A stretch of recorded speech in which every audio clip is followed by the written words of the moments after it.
in my phone. Text me and I'll text you back. Text me and I'll text you back. Text me and I'll text you back. You text me then I'll text you back. Text me then I'll text you back. TikTok, you don't stop. I will help you make your paper stack. Where you at? Where you at? Where you at? Where you at now? 205-964-5243. You know. 205-964-5243. You know. Good afternoon and welcome to August 17th. We're here to talk about real estate investing with a strong emphasis on wholesaling real estate, low risk, high reward opportunity. We're here to answer your questions and hopefully get you closer to a payday. It's Kelly Wednesdays, so we have Kelly remotely today. She was in the Gator room on last Wednesday, and so she's remote with us. So she's here to add some expertise on the investor / broker side of the game, and we'll talk some, try to be a little entertaining at the same time. I said you gonna do that. Oh, I don't know. People be tripping. So I need to stay focused. So text the word Gator to the number if you want to drive to join the live stream, 205-964-5243. Text the word Gator to the number. Just to go over the, I'll go ahead and do this. The paperwork. Everyone wants that contract. And I know it may be a little confusing out there because of some older videos, but for you all that actually, I see that you've gotten this video and you say, I still can't get the contract. That means you hadn't watched it. Or something is missing in the translation because I give detailed instructions on how to access it, along with how to fill it out for sellers and buyers and how to get it signed electronically. Oh, I try. Make sure you like, subscribe, follow, share. We got 10 people watching. We should have at least 10 shares and 10 likes. And then that'll turn into 100, and that'll turn into who knows the number. That is right. Nothing going on. The times that we're on Monday through Wednesday from 3:45-ish p.m. Eastern. Check local listings. And on Thursdays at 8:05 Eastern, check local listings. If you're trying to determine what markets are hot, you want to partner, you want to virtual wholesale nationwide, leveraging real estate agents on listed properties, text MLS to the number, and you will thank me later on that. Need a virtual assistant. Some of y'all want that for cold calling. Need some assistance there. You can talk to the people that we use around here. So text the word scale and keep the appointment so they can go through what's offered. We got any questions loaded yet? Or? I have a few. Okay. One last thing. Text VIP to the number. This is a step-by-step process. Even though I have a mountain of videos, there are these 11 videos. First 11 videos will be a good start for you. Now, the video that's at the top of the list right now is a self-storage video and self-storage investing video I did this past weekend. So if you're not interested in that, you can bypass that, but I encourage you to watch that video also. So we're ready to ask. Well, first of all, how's it going, Kelly? It's going great. To talk about the weather, I don't know. Is it raining where you are right now or cloudy? It has earlier today. I feel like normally in Alabama, it's like scorching hot, and it's kind of weird to me. I mean, I'm enjoying the weather, but it's kind of weird to me. It's literally 70 degrees outside and kind of chilly, and I'm kind of concerned because it's usually like 90 plus in August. Mm-hmm. You're right. That's the only thing I have. I just talked about the weather. The weather matters too. You locking the door? Okay. Yeah. This one says, this one came from Toya on YouTube. She said, "Does direct mail still work?" It does. All of it works, truly. I will say direct mail is gonna be expensive, so you need to have a really good plan. I like direct mail when you're gonna stack leads. So meaning like if there's multiple layers of motivation, it's like a out of state vacant owner that is a tired landlord, like is the house hasn't been rented out and they have like weeds and grass vines, or like they have a lot of liens on the property, or like a foreclosure pending. Like those are the type of leads you want to stack the layers of the different lists you run, and then use that for your direct marketing. And then also the other reason why it can get expensive is because for your mail to stick out, to not look like junk mail, like I've seen a lot of cool ways that people do it, like sending it in a FedEx. Like some people actually use FedEx envelopes and send it that way, UPS, or just like get a padded envelope so someone looks like they're getting like a package, and send like basically instead of just the postcards. But when you do it that way, I would just say go ahead and send them a contract. Just go ahead and send them a contract with your offer on there, and then if they send it back signed, and it's worth all the marketing dollars that you just spent. But direct mail still works, but it is one of the more expensive ways to get leads. So you want to be very strategic about how you go about it. Yeah, as far as does direct mail still work? That's your postcards, yellow letters, and so on. So your primary objective initially is to avoid your piece from being thrown in the trash, in the garbage can. Most people will sort their mail over the trash can. I went to it's been a few years, probably about 4 or 5 years now, out to St. Louis, and the people that I use out there, Graphic Connections, they're experts. They deal with investors all over the country, and the guy that owns the company, he and I were just talking, and he made a statement, say whenever you're doing whenever you're not doing one form of marketing, you're leaving money on the table. Now, as Kelly said, direct mail, if you're going to do it and do it efficiently in the right way, you're going to need some bread, right? It's one of those more advanced methods of marketing, because regardless of if you're doing driving for dollars, or if you're doing co-wholesaling with other wholesaling, or you're doing banner signs, text message, cold calling, whatever method you're using, the one thing that has to be consistent with all of them is what? Being consistent.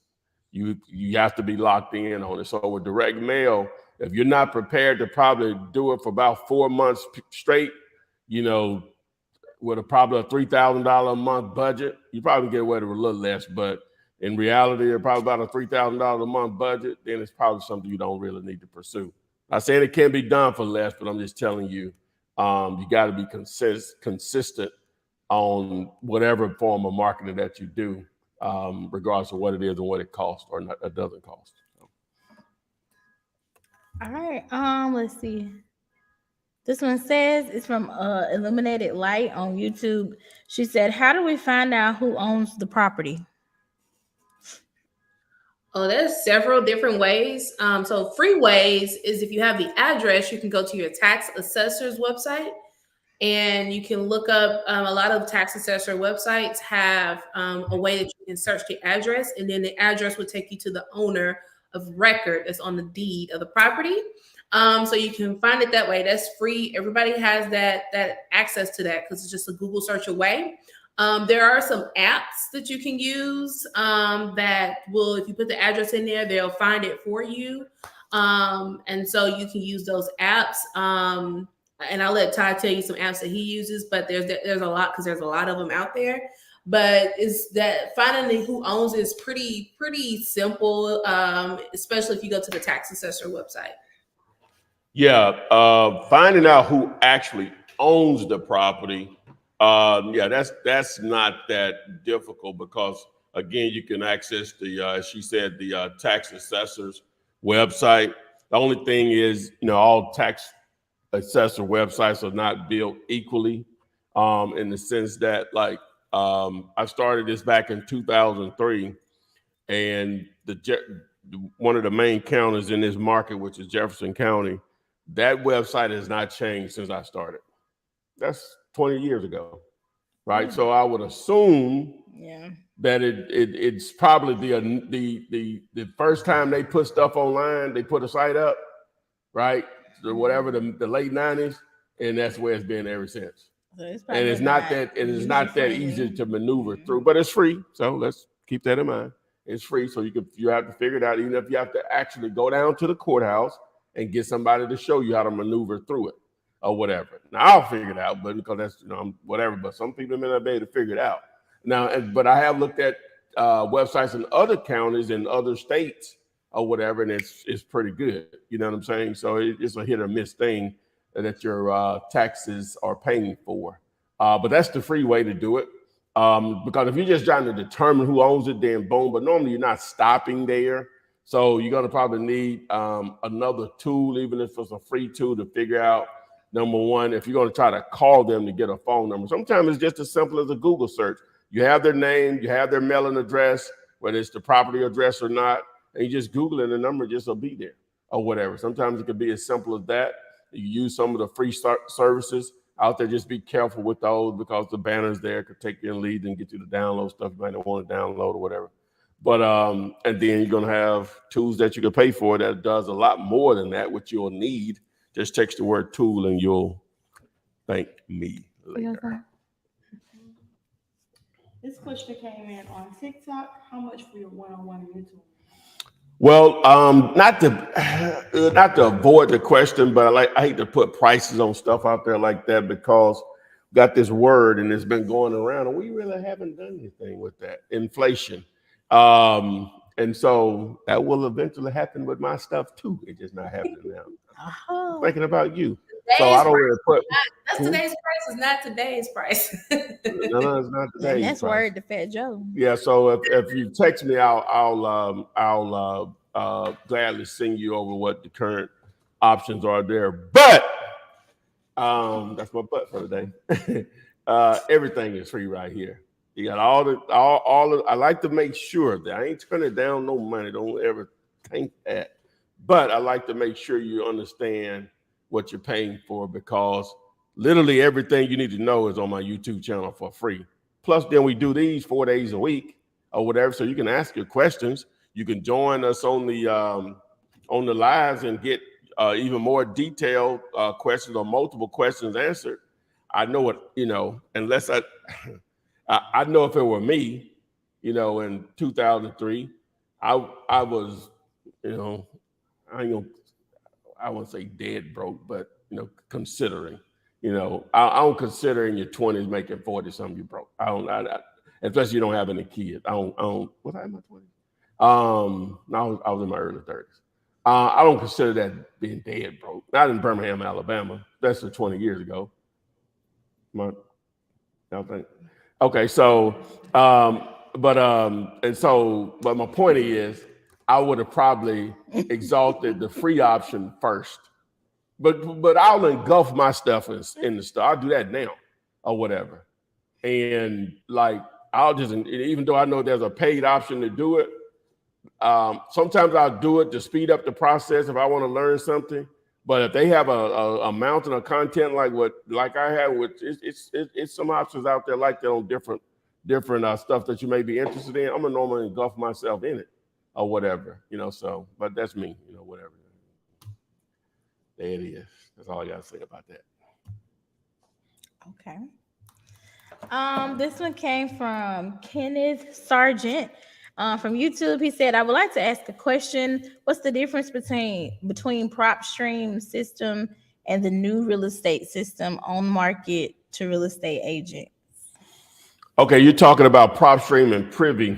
Okay, so privy, it does a lot of the same things as prop stream and vice versa, but privy is more dedicated and designed to provide access to basically properties that are listed with agents, and to give you like an edge to target properties that are already not maybe totally discounted to where you need it to be, but it's discounted off the retail price that you met with a offer with a, I don't know, I ain't gonna say just a few thousand because sometimes it still could be significant. It just gives you a little bit more insight to be able to make those offers with more information. They just make it easier for you to do that, right? And then, like I said, it allows, obviously it's the internet, so it allows you to target the entire country. You're just not restricted to where you actually live. All right. So, but with PropStream, it just offers, there's so much more in that sense. It's not really set up the way that is to target that. Whereas PropStream, building a list, comping properties, which you can do that through Privy or whatever, comping, but it's more of a all-in thing no matter where you are. Now, if you're going to focus, let me just do this.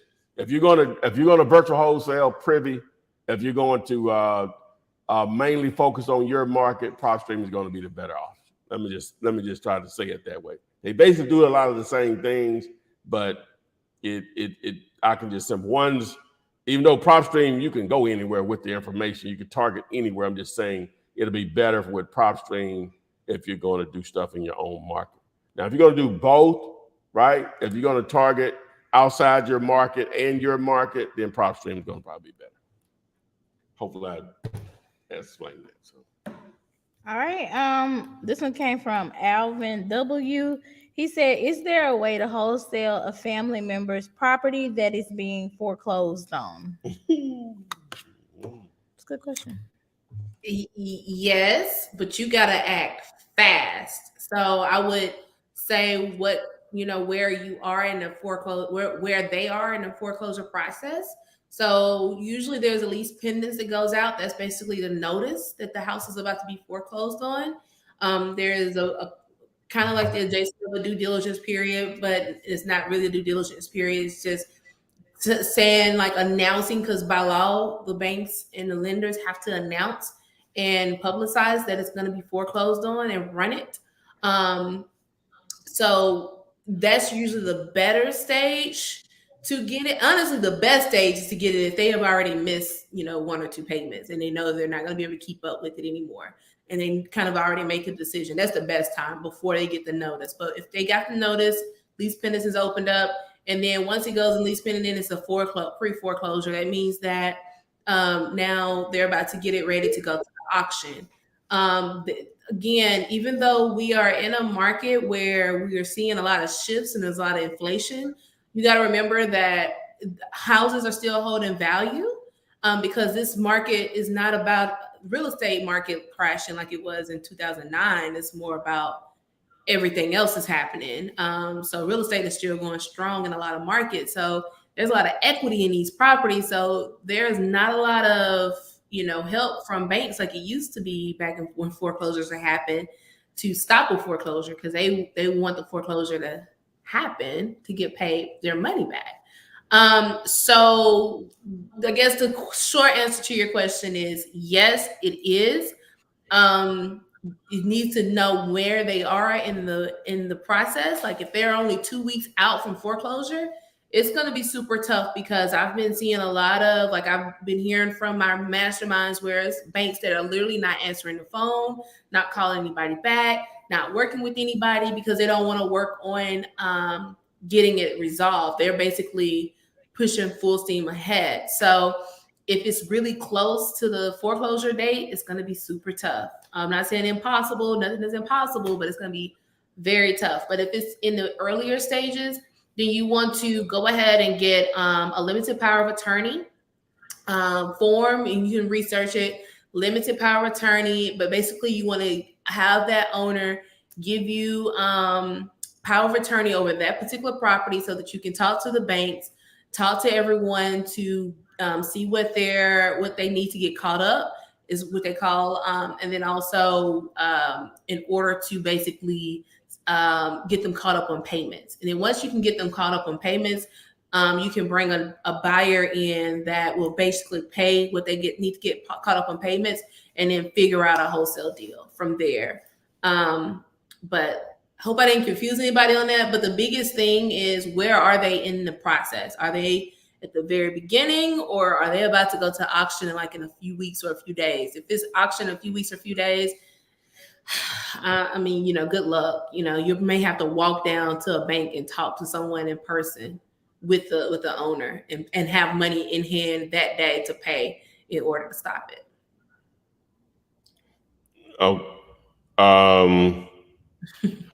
yeah. That's what Kelly was saying, and I'm assuming the way they posed the question is that, are you doing this and the relative knows you're involved, right? Or you trying to do this because they don't want you in their business, So I'm just thinking that part of it too. So if they could follow up on it, I would like to know that personally. So that is actually a good point, because that's the reason why a lot of people don't like doing foreclosures as wholesalers, because it's so much denial that's tied up into the property that it's tough to work with the owners.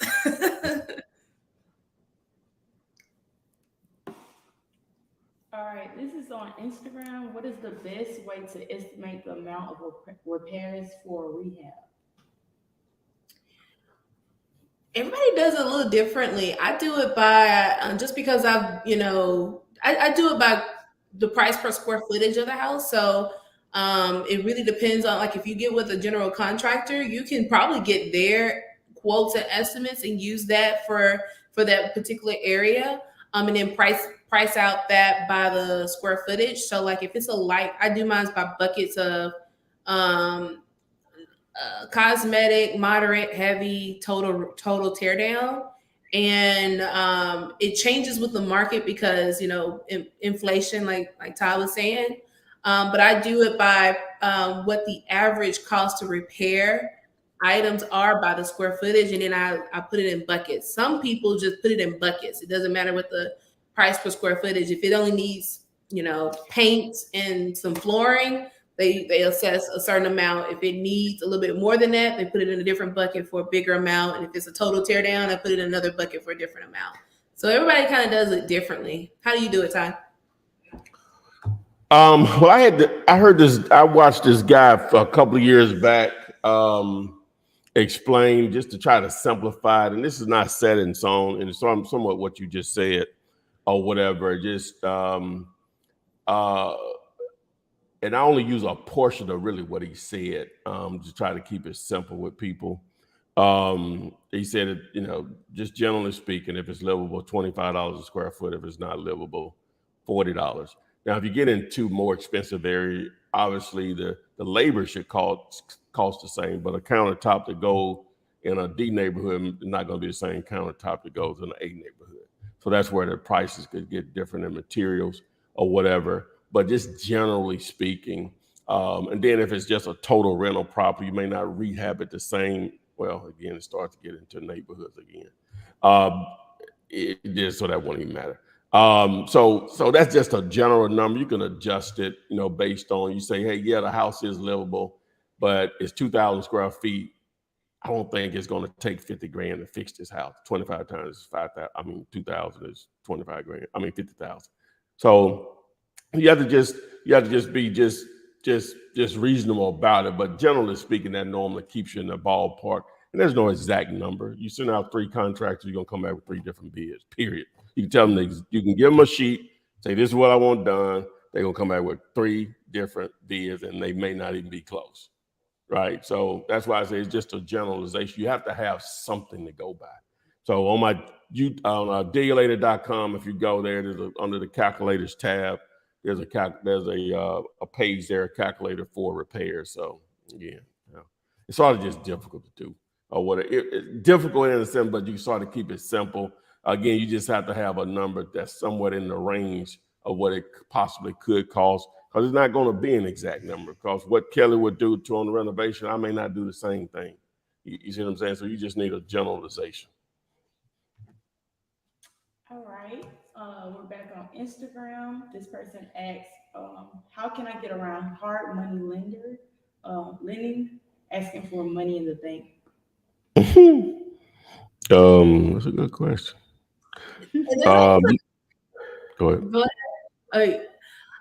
There's actually a lot of ways you can do that. So if you have an LLC, if you have an LLC and you have not utilized business funding, like business credit cards, there's a lot of people that put their down payment on their investment house to they pull the cash off of their credit card and they use it that way. Now, again, does that work? Absolutely, but you have to be very responsible, and it has to be a really great investment deal. Like, don't just go running up credit cards, right?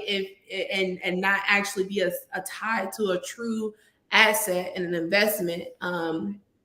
But say, for instance, if you had like a $30,000 credit card and you needed 10,000, you can pull 10,000. You can basically do an invoice and pay the 10,000, put it in your bank account, let it sit there, and then that'll be your down payment. So you basically will still, it's like loaning yourself money in order to pay off to have the down payment.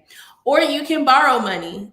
There's a lot of people that are willing to lend you money, just like small investors that are high net worth individuals that are looking for ways to park their money in.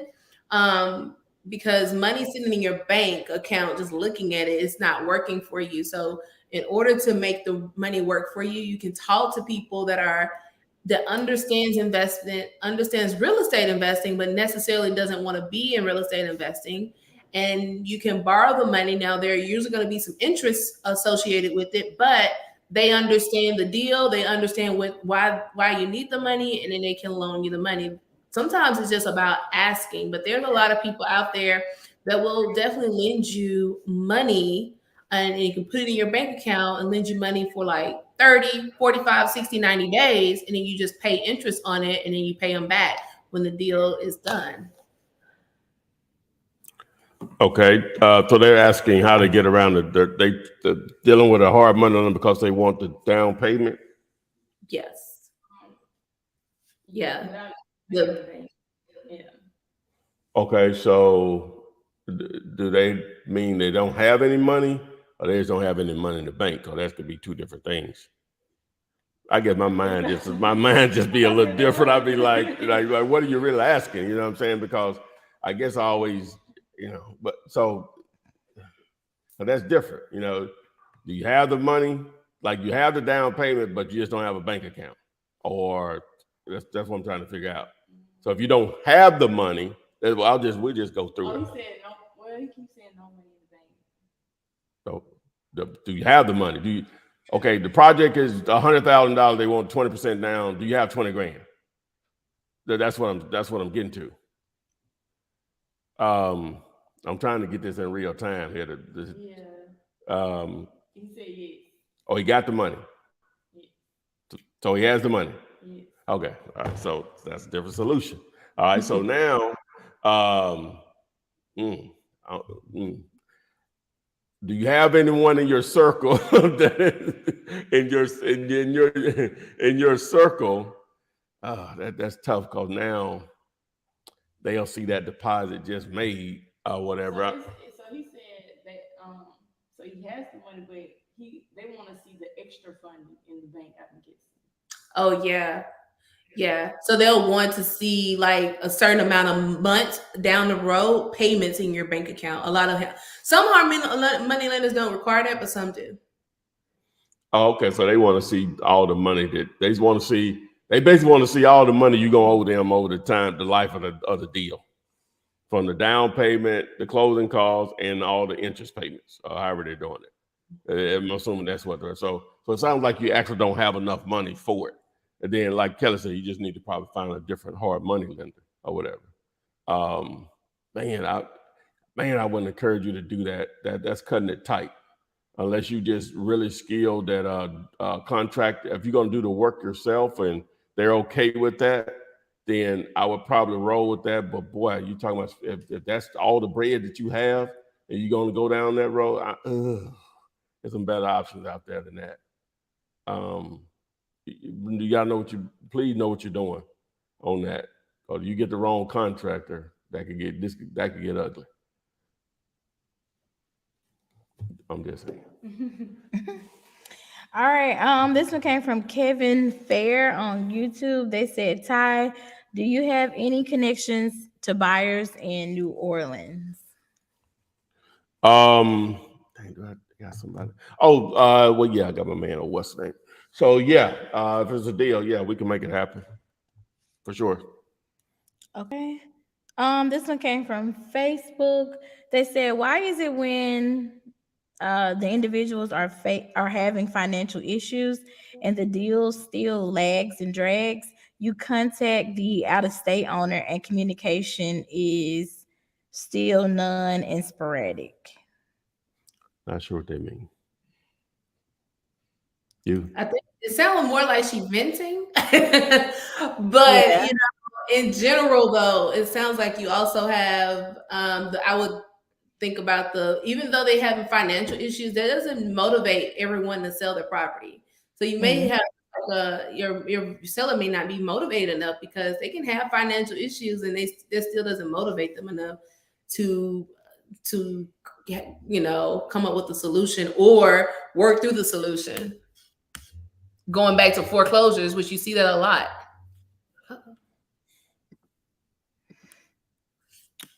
Let's see. This one says, is this doable in Portland, Oregon? Is it legal? It's doable in Portland, Oregon, and it's legal. Boom. It's a decent sized market. Yeah, you can get down. All right. This Why one. not? Okay. People die in Oregon, Portland. You know, I always start there. Divorce. I normally say divorce. You always one start, of the D's. Start with death. One of the sometimes they do a divorce first. People get divorced in Oregon, I'm sure. Right? You're gonna have retired landlords, relocation, unexpected medical bills. And they die. Just life. He always do this. Life creates motivated sellers. I try to simplify when they can relate. You know what I'm saying? Your know. job as a wholesaler to let these people know you exist. Yeah. All right. This one came from Bryson on Facebook. He said, Aloha, Flip Man. Grateful for your content. I just recently bought your course a few days ago, and when I started following you, I found out about your content. Haha, all is good. Now I've been binge watching your videos. Question, me living in Hawaii, already seeing We Buy Houses, bandit signs, multiple places. What do you recommend to get started and to get ahead of Where is he? He's in Hawaii. I get a lot of stuff, Coach. You do get a lot of stuff in Hawaii. Do I need to go there? What island are you on? You ain't got to pay me. Just handle the flight. I'll handle the hotel. Oh, when wait, I get there. I was gonna take it off. Sorry, Kelly. Oh, that's okay. He said, what do you recommend to get started to get ahead of other wholesalers in a small state? Well, I think Hawaii, depending on what island, is pretty heavily populated or whatever. I don't know the geographical layout, but which I don't know if you call it. I guess you got to call it a city. Which city are you in Hawaii? He said Oahu. What that mean? How you spell that? O-A. How you spell it? O-A-H-U. O-A-H-U. Uh-huh. It's beautiful. I ain't really no beach dude. They got casinos there. No, you need to be a beach dude so we can go. I would. Oh, he Tyrone said. would. I guess I don't know how to pronounce that. It's 1 million people, so you good. Okay. You good. Did you see his comment? He said something else, Hawaii. I think that's the name of his city. Yeah, but because I've never been, I normally don't do this, but because I've never been there and it's in the considered domestic, right? Mm-hmm. You want to bring me out, just pay for the flight. That's all right. We get out there. I'm going to let you pick this little brain. I'll take care of my own hotel and everything, huh? Well, you might have some bread. Plenty of folks that listen, us got some bread now. Yeah, you never judge a book by its cover. I've plenty of.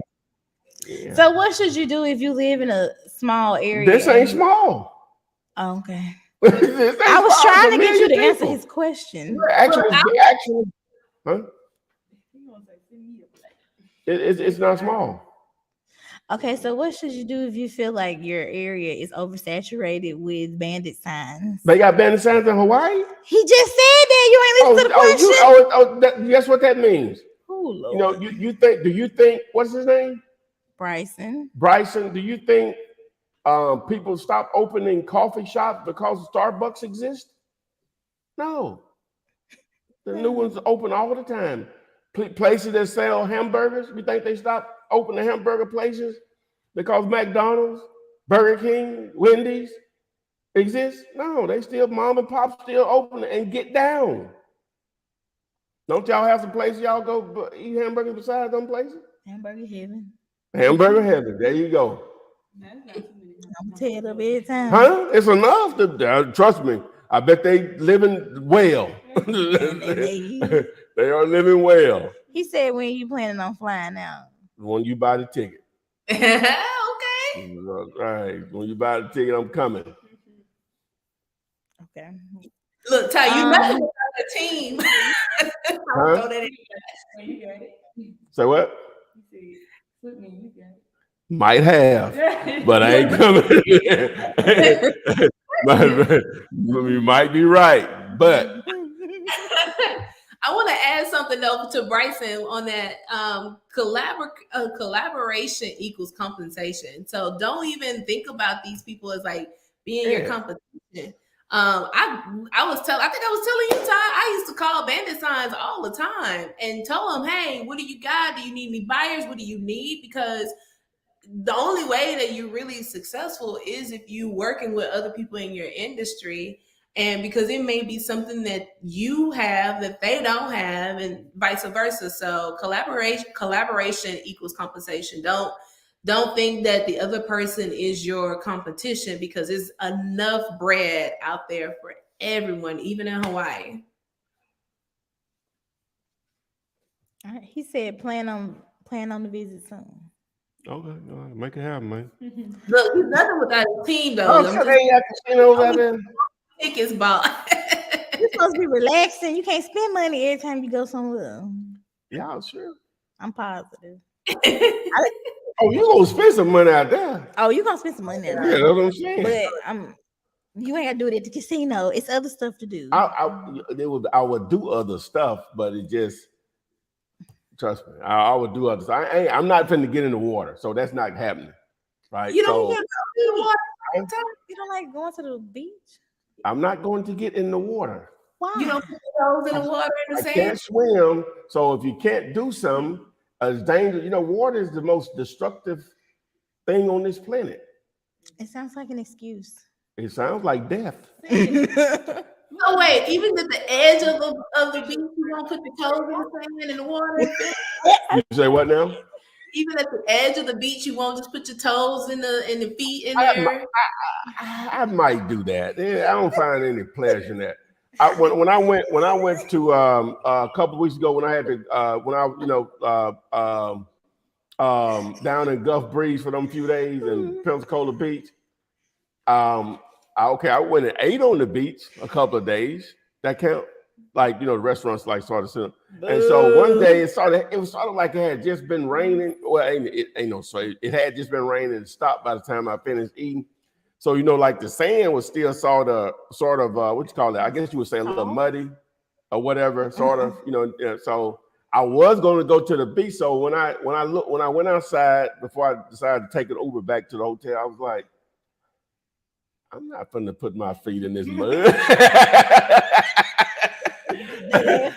So that was it. I was gonna walk out there, you know what I'm saying? And, but it had just been raining. I said, I'm not gonna do that. They laughing at you. You know, They laughing at you. I went back to the hotel and started working. Yes. Boo. Yeah. They laughing at you. Yeah, I'm just being real. I'm not just a beach person, you know what I'm saying? And you know what? Growing up, I thought I could swim. And my cousin, I ain't never been swimming, but I thought I could swim. You know what I'm saying? The most water I've been in was somebody's bathtub or something. So we ain't had one at a time. So anyway, and so my cousin, my older cousin, Is it green on that? She probably about 13 years old. So her boyfriend she had at the time took me, my cousin, which was her brother. We the same age, to the beach. As a matter of fact, Pensacola Beach, right? I'm just thinking about it. I had just said I'd never been down there. Yes, I did. We went down there. That's why I like to drown. So we when you just walk out in the water, I'm just still like above my waist. Mm-hmm. And so I just dive in there.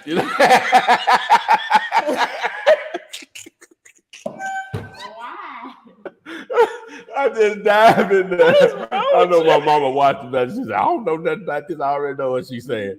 And I just dive in there. And I just, just start just hysterical. You know what I'm saying? I'm about to drown. What is wrong with you? So my cousin boyfriend grabbed me. He was probably 6'3", 6'4". He grabbed me and picked me up. And he just was dying laughing. He said, all you had to do is stand up. Hey, that fear of drowning when I was probably about 12 or 13 years old has lasted to this day. One of my friends tried to teach me how to swim in college, and he just knew he was gonna be able to do it. He swam like a fish, but just anything, backstroke, all that's crazy, man. And so, after an hour, he said, after an hour. He said, this ain't gonna happen. I said, I told you. Or well, he could never get me to relax enough to float or whatever. So you don't do that. From my understanding, you can't. You know what I'm saying? I could never relax. He's bigger than I am. And he would just float all. I kept saying, I'm too heavy. He said, and so he'll show me, he said, that can't be the case because I'm floating or whatever. So anyway. They laughing at you. Screw the beach. You can walk out there and get your feet wet. I'll look. There's plenty to look at sometimes. Jesus. Now I'll do that. I'm good at that. Yeah, the ocean's scary. Oh, the ocean is terrifying. And I'm looking at the lifeguard. I'm like, I was watching while I was waiting for my food to come, and all those people just all over the place. I said, "It's something you can't get to that person. That's over with." Because he was out there trying to holler at somebody. Or whatever, he ain't paying attention. That man trying to hop down. Yeah, I'm like, no, that water's whoosh. I'm like, no way. Oh my God. No. Oh my God. Skill that you should have, though. I will say that. If you all hear that I drowned in an ocean somewhere, you need to be calling the authorities. Yeah, they put you in the because that was not voluntary. All right, let's keep going. Ron Hill said, "Hey guys, what do you tell self-storage owners when they ask who you are, who you work for, when bird dogging or wholesaling?" Tell them who you are. Tell them that I'm. If you don't have an LLC, you can tell them, hey, I'm just a local investor looking to purchase some self-storage. I have partners that if the deal is right, they'll come in and buy it with me or from me. And that's simply, people understand that. Don't know who you're talking to, but most people don't know what wholesaling is. So I wouldn't even use that terminology because you're 25% or less of the type of investors that invest the way they do. When people invest in real estate, they just know the traditional way of contacting a realtor, finding property, putting the offer in, closing the deal. They look at the returns. What you guys are doing, you're like 25% of what other real estate investors even invest their time to do, which is learn other ways of how you can invest with no money to little money out of pocket. So I wouldn't even use that terminology. Just say you're a local investor and tell them, hey, this is gonna be my first one. I'll be transparent with you. I'm gonna be my first one. But if you're looking to sell, we're looking to buy. We're serious about that part. So that's how I would address it. What was the question they had? What do you tell self-storage owners when they ask who you are, who do you work for, when bird dogging or wholesaling? Oh, you said self-storage owners? Mm-hmm. Oh, you tell them to work for yourself. That's it. You got to start somewhere. All right. The holistic guy said, thanks for all the great info. Jamal Choice said, what do you do when a seller asks for proof of funds before you come to a mutual agreement for an offer? Oh, and back to that person that's trying to contact the self-storage people. If that don't work for you, tell them you're working with. Well, I'll just hit me up. We'll talk. Just text me. We'll talk about it. Okay, you gonna answer this question? What was asked? I know. What do you do when a seller asks for proof of funds before you come to a mutual agreement for an offer? That's one of the things that if they are asking for that, they are used. A lot of times it's a real estate agent, sometimes it's a serious investor or a serial investor themselves. And so you either got to have a proof of funds or you'll tell them, you don't have it. So, I mean, you have to move on to the next one. But that's about all you can do if they're asking for a proof of funds. Now, if you're in connection with like a hard money lender, private money lender, I would go ahead and ask them to provide you with a proof of funds, a bank statements or something, so that when you do make these offers, you can utilize that proof of funds. Okay. You want to add anything? No. Okay. Let me see. This one says, what's up, Flip Man? I have a seller that has requested a bank hard copy of the contract. How can I obtain that without filling it out online first? A blank hard copy of the contract, excuse me. A seller wants that? Mm-hmm. Well, I'm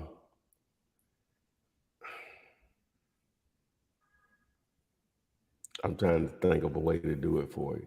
Well, what you could do, because it's not going to matter on the actual content, you still fill it out, and in the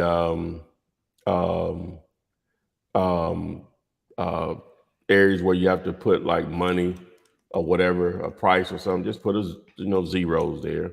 In the date, you can just put whatever date, or you can put zeros there. You send it to them or whatever. So it doesn't matter about the info that's input or whatever. You just send it to them. They want to see the verbiage of the agreement. You hadn't changed any of that. You just added. You just obviously let them know that was dummy information that you put in there. So. All right. Kevin Fair said a friend of mine is going to an auction to bid on a house with back taxes. I'm assuming. Can we do a wholesale deal to get that property?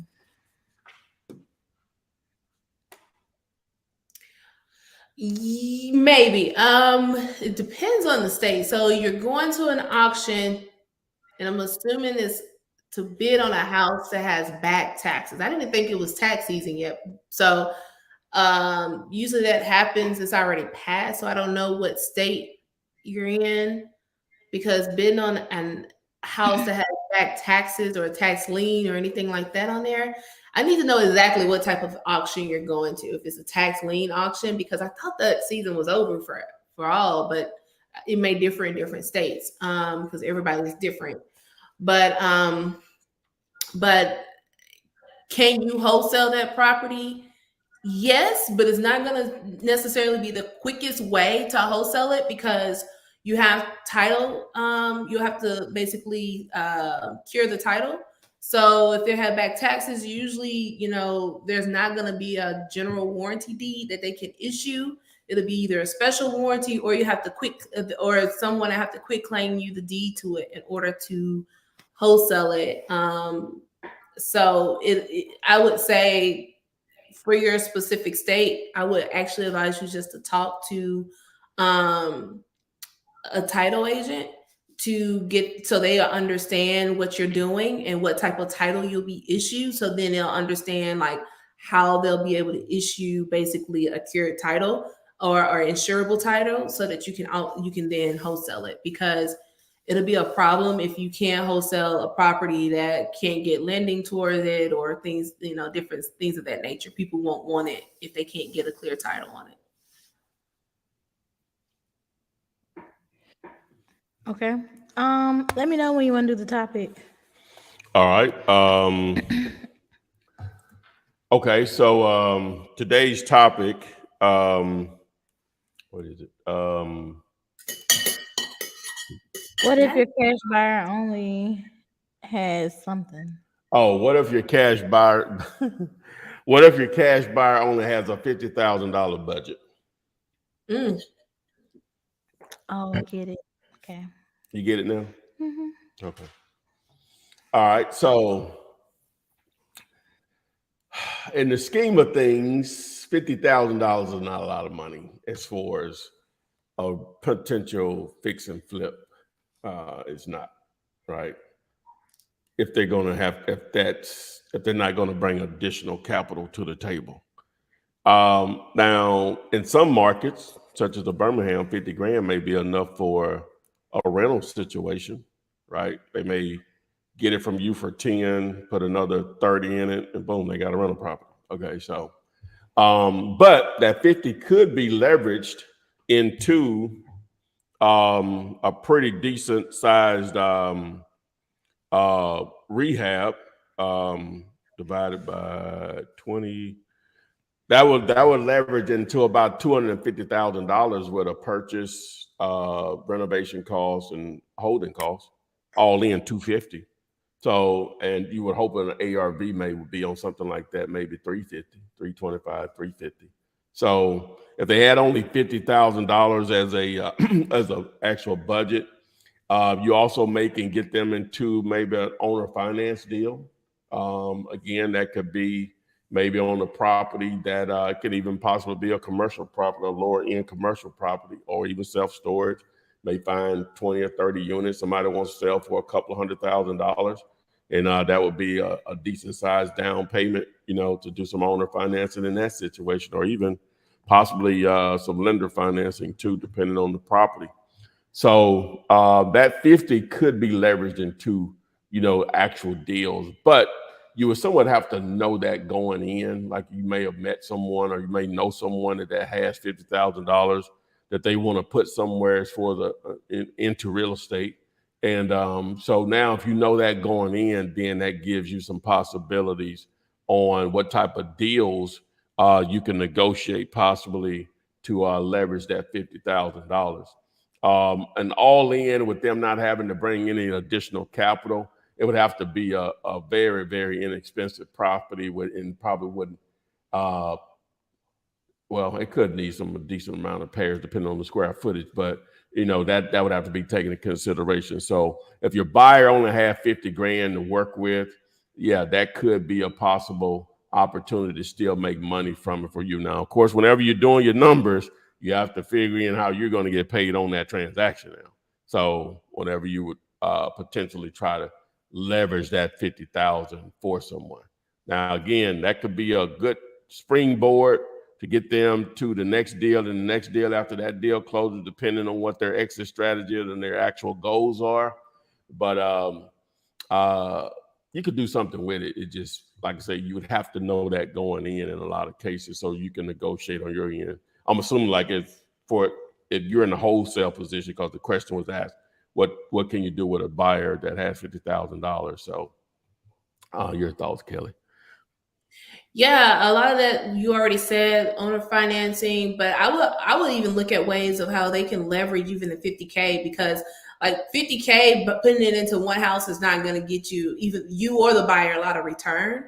I would look at ways of what would 25K, two 25Ks or 10Ks can get the buyer as if all they needed, if that's the only cash that was needed, meaning that after everybody was paid out, that's all the cash that they had good credit, they were able to leverage some private money, and they were able to get loans, and all they needed all in was 10K.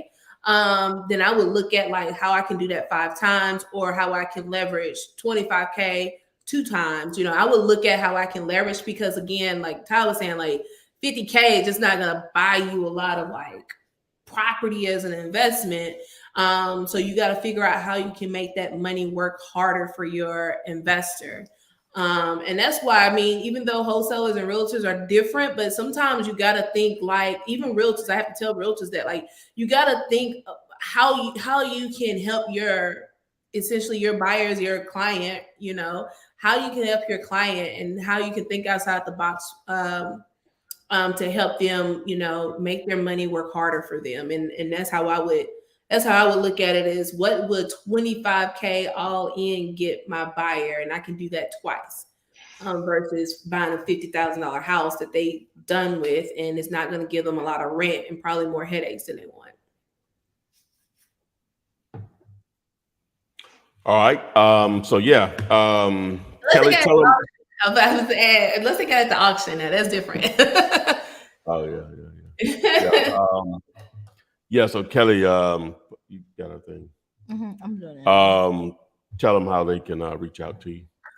Yes, you can reach out to me on Kels Always on Instagram. And on Instagram, that's KELSALLWAYS. Follow me, send me a DM. I saw my girl Brooklyn in here. I almost wish she could have got on tonight. I would have liked to. You didn't follow up with me about your deal that happened that you were under contract for. But yeah, follow me. And if you are a realtor, specifically if you're a realtor or broker, contact me. Hit me up in the DMs. Let's talk about how we can get you going and getting you some more deals under your belt. So for sure, reach out to me. We're looking to work with realtors across the entire U.S. right now.